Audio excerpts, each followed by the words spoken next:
O mar quebra pela orla, vago. Ossos gêmeos afundam sob o lago. As sombras se alongam em carcoça. Estranha é a noite em que estrelas negras sobem e estranhas luas o céu percorrem. Mas ainda mais estranha é a perdida carcoça. Que morra a inaudita, onde o manto em retalhos do rei se agita. A canção que entoarão as ríades na obscura carcoça. Canção da minha alma, minha voz é finada. Morra sem ser entoada como lágrimas jamais derramada. Seca e morta na perdida carcoça. E aí, gente, beleza? Neste vídeo estou inaugurando um novo quadro neste canal chamado Arquivos de Carcoça. Como vocês puderam perceber, será um tanto quanto temático e vai falar sobre, esse quadro vai ter vídeos que remetem aí à mitologia amarela, ou seja, a mitologia do Rei de Amarelo, que nasceu sobretudo de um conto do Ambrose Bierce chamado Um Habitante de Carcoça, e também, principalmente, o livro O Rei de Amarelo, do Robert W. Chambers. Essas duas narrativas, tanto esse livro de contos do Chambers quanto o conto do Ambrose Bierce, eles vieram a inspirar uma série de artistas, escritores, músicos, séries de televisão, sendo que até mesmo existem editoras com o nome de Carcoça. Então, vamos falar aqui neste novo quadro, que vai sair num horário alternativo, sobre esta mitologia que nasceu a partir dessas narrativas. E vamos falar hoje especificamente sobre o conto do Ambrose Bierce, que é Um Habitante de Carcoça. Este conto é bem curto e ele possui poucos elementos, tanto que ele quase nunca é citado como um dos iniciadores aí dessa mitologia amarela, porque afinal de contas nasceu de fato ali com o Chambers. Mas aqui neste conto temos algumas palavras, alguns nomes que foram retirados aí pelo Chambers e utilizados no Rei de Amarelo, e que é interessante, não deixa de ser um conto muito legalzinho. Aqui eu vou falar sobre o conto todo, então terá spoilers. Se por acaso você não quiser saber dos spoilers desse conto, por favor, dê uma corridinha lá na internet, leia o conto e volte aqui. É bem fácil encontrar. Ele está em domínio público, também está no Kindle Unlimited, porque eu peguei um livrinho lá no Kindle Unlimited, que é esse daqui. Um Habitante de Carcoça e Outros Contos do Ambrose Bierce. Essa edição aqui é interessante porque aqui também tem Hiata, o Pastor. Eu não sei se estou pronunciando certo, mas eu vou deixar escrito aí, se vocês tiverem alguma ideia de como se pronuncia isso, por favor, deixem aí nos comentários. Este conto também vai dar alguns outros elementos que outros autores utilizarão. Chambers também vai usar, como por exemplo o Hastur, que aqui é um deus, o deus dos pastores. Neste conto, Hiata ao Pastor, ele vai rezar, né, orar, adorar este indivíduo, este ser poderoso, esse deus que é o Hastur. E se vocês leem Lovecraft, se vocês leem o Chambers, vão saber que Hastur também aparece ali nos livros desses escritores. E também vai aparecer em diversos outros escritores, vou deixar aí alguns depois ao final deste vídeo. Falando então sobre o conto. Pois bem, dentre as cidades amaldiçoadas da literatura, Carcoça é uma bem importante e, afinal de contas, ela é descrita pelo Chambers em alguns contos, mas você tem que meio que montar esse quebra-cabeça porque ela nunca é de fato descrita, e ela vai aparecer sobretudo naquela peça apócrifa.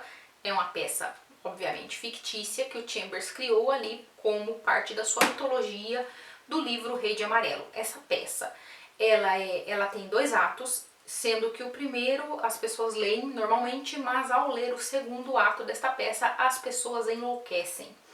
Então, os contos do Chambers, eu não vou falar muito sobre eles agora, porque eu vou fazer um vídeo específico para este livro, mas os contos do Chambers vão aí, pelo menos a primeira parte de O Rei de Amarelo, que são os 6 primeiros contos, se não me engano, eles vão falar aí sobre essas pessoas que vão viver aí a vida após terem lido a peça O Rei de Amarelo, após enlouquecerem. Então a loucura aqui é uma coisa bem presente. O conto do Ambrose Bierce, Um Habitante de Carcoça, foi publicado em 12 de dezembro de 1886 em um jornal, o San Francisco Newsletter.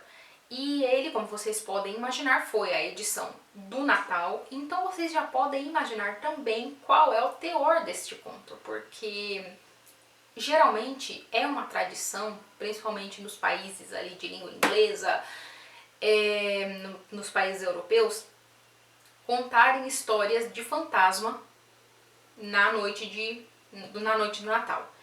Porque afinal de contas, nesta noite, o véu ali que separa a terra dos vivos da terra dos mortos, ele fica muito tênue e pode ser que existam alguns espectros passando de um lado para cá para dar um rolê. Então, neste caso, temos aí essa história que vocês já devem saber, porque eu já falei, é uma história de fantasmas. O narrador deste conto, ele vai narrar essa história em primeira pessoa e ele já inicia o conto com uma citação de Halley, que no conto já faleceu. Este Halley deixou algumas palavras, algumas elucubrações a respeito da morte, sobre o que acontece com as pessoas após a morte. Ele vai dar algumas sugestões ali, dizendo que existem alguns corpos que conseguem continuar vivos depois que o espírito se vai. Existem alguns espíritos que continuam vivos depois que o corpo se vai. Então ele vai dando uma série aí de opções sobre o que acontece após a morte de uma ou outra parte, né, do que constitui o ser humano, ou então das duas. E o narrador deste conto, o habitante de Carcoça, ele está pensando sobre essas palavras de Halley. E ele está perdido. Ele está nesse lugar que é uma planície vasta, desolada, cheia de grama, uma grama abundante, e existem algumas pedras muito estranhas, uma profusão de pedras escuras. E ele está no meio de um cemitério abandonado. Então ele vai ver ali, ele vai pensar que aquelas lápides que ele está vendo foram de pessoas que há muito tempo, muito antes de qualquer história escrita, de qualquer coisa, essas lápides já estavam abandonadas. Então ele imagina que ali tenha transcorrido um tempo inacreditável a partir do momento em que aquelas pessoas foram enterradas. Então é um lugar muito antigo. E ele não sabe como ele chegou ali. Ele começa a pensar, né, que ele estava doente, ele estava muito febril. Então ele começa a pensar que talvez ele ainda esteja doente, que ele ainda esteja nesse estado febril. Mas ele pensa direito, ele dá uma paradinha ali, ele pensa direito e vê que depois que os parentes dele, os médicos e os criados deram uma pausa ali nos cuidados com ele, ele deu um jeito de fugir. E ele acabou chegando ali. E ele está tentando voltar para Carcoça, que é a cidade natal dele. Inicialmente ele não vê nenhum animal, ele não vê nenhum pássaro, ele não vê nada. É tudo uma grande desolação. E logo ele vê um lince passar correndo por ele, mas esse lince nem dá ideia, nem dá nenhuma impressão de tê-lo visto ali. E o lince vai embora. Ele pensa, meu Deus do céu, não posso desmaiar aqui, porque senão esse lince vai me matar. Mas então ele continua andando e ele vai encontrar um indivíduo, um homem, que ele vai chamar de Bárbaro. Então não sabemos exatamente quem é essa pessoa, mas ele vai ver que esse homem tá todo vestido de pele e sei lá o que, e tocando uma flautinha. E ele vai chegar muito próximo desse homem e vai falar, escuta, você pode me indicar o caminho de Carcoça? Eu acho que eu tô perdido. Esse homem também nem dá a mínima pra ele, vai correndo, continua andando. E ele então fica muito cansado, paradinho ali no encosto de uma árvore gigantesca, que essa árvore aparentemente cresceu e abraçou uma lápide e, portanto, protegeu-a, né, um pouco mais do que as outras das intempéries. E ele olha nessa lápide e ele vai estar, surpresa, o nome dele e a data de nascimento e a data de falecimento, que é muito longínqua. Este conto, ele foi, aqui pela narrativa, né, no finalzinho tem umas palavras dizendo que as palavras do narrador chegou ao conhecimento por intermédio do médium Bayrolles, pelo espírito de Hosseib Alar Robardin, que é, no caso, o nosso narrador. Então essa é uma história de fantasmas. E é isto, gente. Existe essa menção a Carcoça, que é essa cidade que nem é descrita. Ela é descrita só os arredores dela, né, como esse lugar desolado. E esta cidade perdida, ela é vista quando ela já nem existe mais, o que é ainda mais interessante. E O que é mais interessante, talvez, nisso tudo é como uma pequena coisinha pode dar uma ideia, pode desenvolver uma ideia tão grande como Arquis, né, embasou ali a mitologia do Rei de Amarelo e também como foi embasando as mitologias, tanto dos mitos de Cthulhu, né, quanto outros artistas que foram utilizar aí esta pequena menção a esta cidade, Carcossa. Por sua vez, o Ambrose Bierce pode ter se inspirado, não sabemos ao certo, mas ele pode ter se inspirado num poema de um francês chamado Gustave Naudot. Também não sei se eu estou pronunciando corretamente, vou deixar o nome do indivíduo aí na tela para vocês darem um pitaco. Gustave Naudot, por sua vez, escreveu um poema chamado Carcassonne, e este poema vai falar sobre... é um poema muito bonito, muito triste. O eu lírico do poema, né, o indivíduo que está contando ali, está dizendo, está se lamentando pelo fato de ele ter chegado ao fim de sua vida e ele não ter podido ir, né, não ter podido viajar e chegar a Carcossa. Então ele vai se lamentar dizendo que os filhos dele viajaram para não sei onde, a mulher dele viajou para não sei onde, mas ele nunca pôde ver Carcossa. Só vou deixar esse poema aí para vocês, é um poema muito bonito, muito triste. Ele foi traduzido do francês por um indivíduo inglês, que eu também vou deixar aí nas referências, e é bem fácil de encontrar também.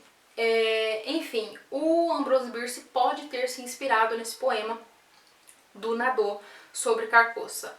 E Carcossa, na verdade, também pode ter sido inspirada em uma cidade francesa chamada Carcassonne.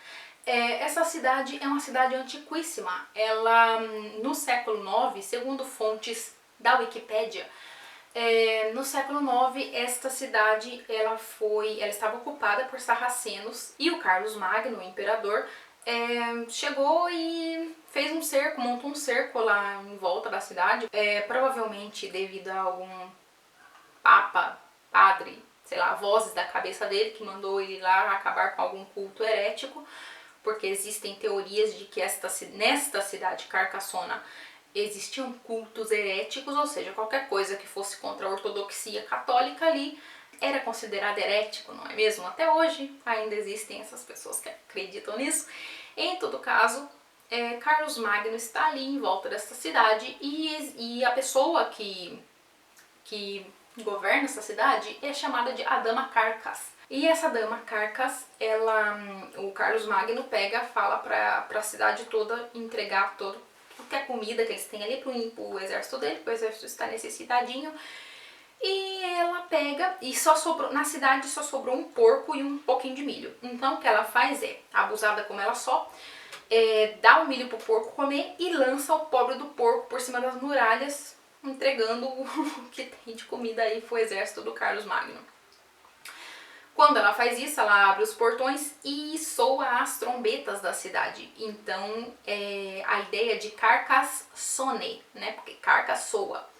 E daí Carcassonne, e isso daí pode ter inspirado. Essa história, na verdade, tá constada ali na fonte Wikipédia, porque eu procurei em outros lugares e eu não encontrei. Eu provavelmente pesquisei pouco, porque tempo, mas eu quero dar uma olhadinha para ver se eu encontro mais alguma coisa mais oficial do que a Wikipédia. E é muito interessante, mas está constando como uma lenda ali local, não se sabe se isso de fato aconteceu. Em todo caso, é uma historinha legal e pode ter inspirado Ambrose Bierce a utilizar a palavra Carcossa na sua mitologia como este local em que existiam esses cultos heréticos. Por conta de o narrador ser aparentemente um árabe, né? Então, e também a mitologia lá do preconceituosinho Lovecraft e dos outros também terem um pezinho ali na cultura árabe, então a gente pode imaginar que de fato, né, ele se inspirou ali nesta cidade para fazer o seu conto, nesta lenda sobre essa cidade para fazer o seu conto. E é isso, gente. Este minúsculo conto do Ambrose Bierce deu origem a muita coisa que expandiu sobremaneira a sua obra. Tanto o Chambers quanto o Lovecraft vão se utilizar de alguns nomes que o Bierce cita na história dele, Por exemplo, ele vai citar ali Aldebaran, que é uma constelação pertencente às Híades, ou é uma estrela que pertence a essa constelação, que é as Híades. E ele vai citar isso, então também na mitologia amarela e nas histórias do Lovecraft também vão aparecer menções a essas estrelas. E não se sabe se no caso elas são da nossa galáxia ou se elas são de uma galáxia far, far away. E em todo caso, O Rei de Amarelo, né, na peça, dá a entender que Carcosa é um lugar muito extraterrestre, porque vai falar de dois sóis, duas luas, vai ter uma série de imagens aí que vão colocar Carcosa como alguma coisa que não pertence a este planeta. Naqueles lugares nebulosos, longínquos, nos quais se passa também as histórias do Lovecraft. A gente nunca sabe ao certo o lugar em que elas estão se passando, mas naqueles lugares nebulosos com aquelas criaturas colossais. O próprio Rei de Amarelo, no caso, seria inspirado aí no Hastur, que vai aparecer naquele outro conto do Bierce, que é o Riata, o Pastor. Eu acho fascinante essas inspirações que ficam muito maiores do que a sua origem, né? No caso, elas são expandidas de uma tal forma que se perde um pouco ali onde foi que elas se originaram. Além do Chambers e do Lovecraft, pessoas como Marion Zimmer Bradley, que escreveu as Brumas de Avalon, também se inspiraram. Aquela moça que fez as fanfic lá, continuou as histórias dela, Diana Paxton, não sei. Aquela moça lá que continua a história, as histórias da Bradley, elas também fizeram várias referências a elementos que aparecem nos livros, nos contos do Bierce, ou seja, na série Darkover, alguns nomes vão aparecer com recorrência aí também inspirados nesse conto Um Habitante de Carcosa. Em relação às séries, temos aquela série espetacular chamada True Detective, com o Matthew McConaughey e com o... como que é o nome dele? Meu Deus do céu, esqueci. Vou deixar o nome dele aí. Que eles têm uma grande inspiração nos livros do Chambers e, né, também no conto do Ambrose Bierce. Mas eu não vou falar mais nada sobre esta série, a primeira temporada, porque eu vou fazer um vídeo específico para ela e aguardem, por favor, os próximos capítulos deste novo quadro. Não vai ser semanal não, porque, né, eu tenho que ler outras coisas também, mas eu vou fazer o possível aí para trazer conteúdo sempre para esse canal, para esse quadro. Então, se vocês gostaram, por favor, deixem aí nos comentários. E também me deem sugestões de leitura, caso vocês conheçam algumas outras inspirações. Eu pretendo trazer nesse quadro o Chambers, né? Provavelmente um dos próximos vídeos vai ser sobre o Rei de Amarelo e sobre os contos do Rei de Amarelo. Vai ter também o Lovecraft com os mitos de Cthulhu. E também daí eu vou tentar trazer mais outras inspirações. E sobre a série True Detective vai estar aqui também, com certeza, porque, meu Deus do céu, que temporada magnífica aquela.